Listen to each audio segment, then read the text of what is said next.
All right, so you know those headlines everyone's been seeing about like giant hidden structures deep under the Giza pyramids? Yeah. Crazy stuff, right? Yeah. Talking like twice as deep as the Eiffel Tower and stretching out for 2 kilometers. Yeah.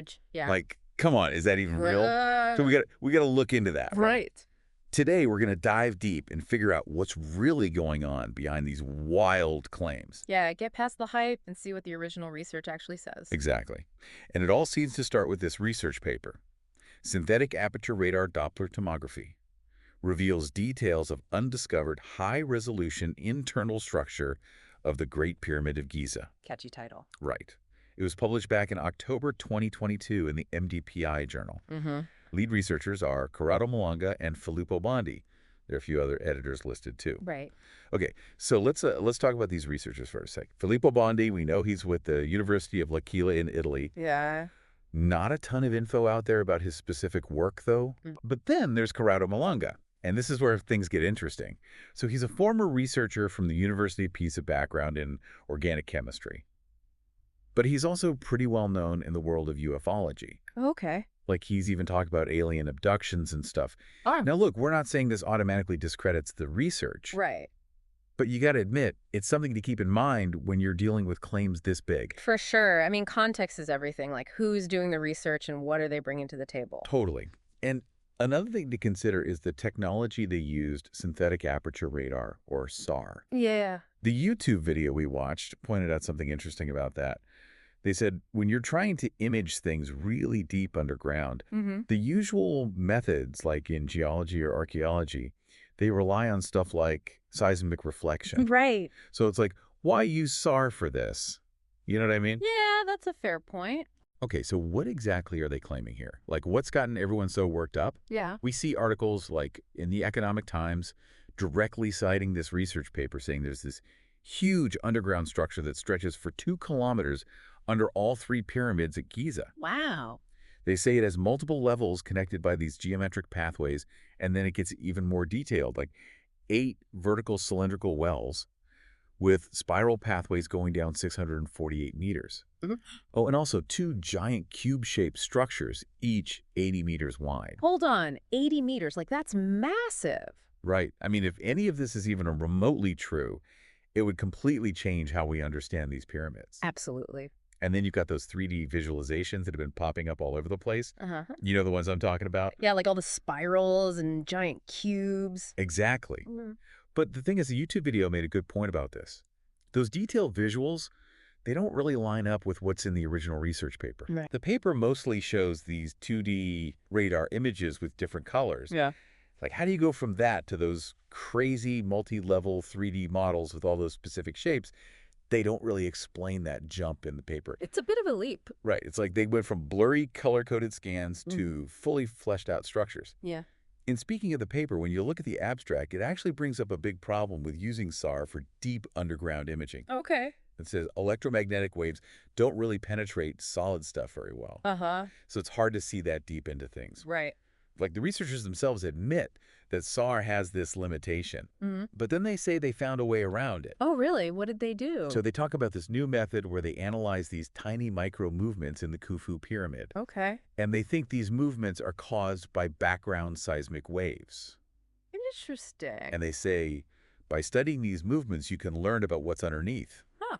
It sounds kind of groundbreaking, but can you actually verify that? Can other scientists check their work? That's a good question. The YouTube guy had a really good point about this, too.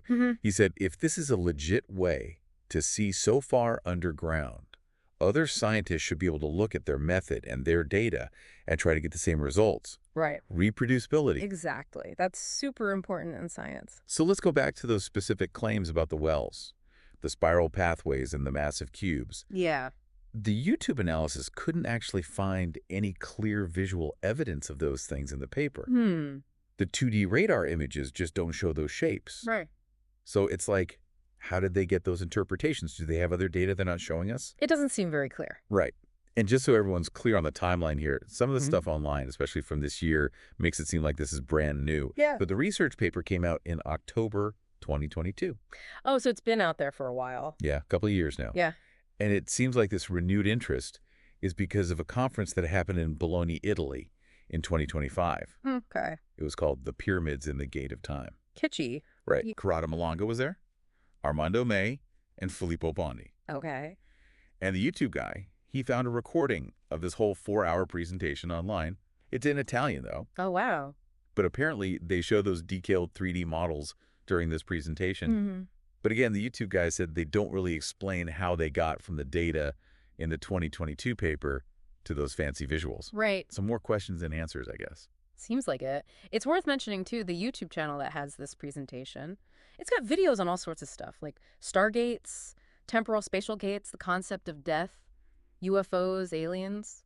Whoa. Yeah, so it's like, okay, that's an interesting context. It makes you think about the different perspectives people are bringing to this topic. Right, but what are they really looking for here? Yeah. So to sum up the main points of skepticism from the YouTube analysis, first, there hasn't been much discussion or validation of this research by other scientists since 2022. Right. Second, there are big questions about how they interpreted the radar data to come up with these really specific megastructure shapes.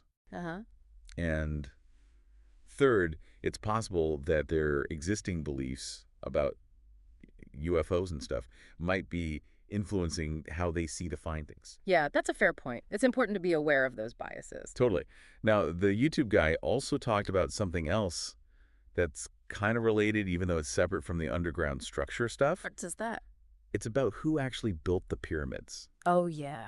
So the old idea that it was all slaves, well, it's getting challenged more and more these days. Yeah. New evidence suggests that the builders were skilled laborers who weren't slaves. Right. Like they lived in organized communities. Fascinating. So it wasn't just forced labor. Yeah. Seems like things were a little more complex than we used to think. Definitely. It's a good reminder to keep questioning those old narratives. Absolutely. Okay. Okay, so for you, the listener, what's the takeaway here? I mean, sure, the idea of giant hidden structures under the pyramids is super cool. Totally. But when you really dig into it, especially the original research paper from 2022, there's some serious unanswered questions. Yeah. The evidence for those crazy claims about multi-level structures and spiral wells and giant cubes, well, it's just not there in the published research. Right. And this whole thing really shows how important critical thinking is. Totally. Like, we got to go back to the original sources whenever we can. Yeah, don't just trust what you see on TikTok or whatever. Exactly. It's so easy for exciting stories to go viral, and a lot of times the real science gets lost along the way. Right.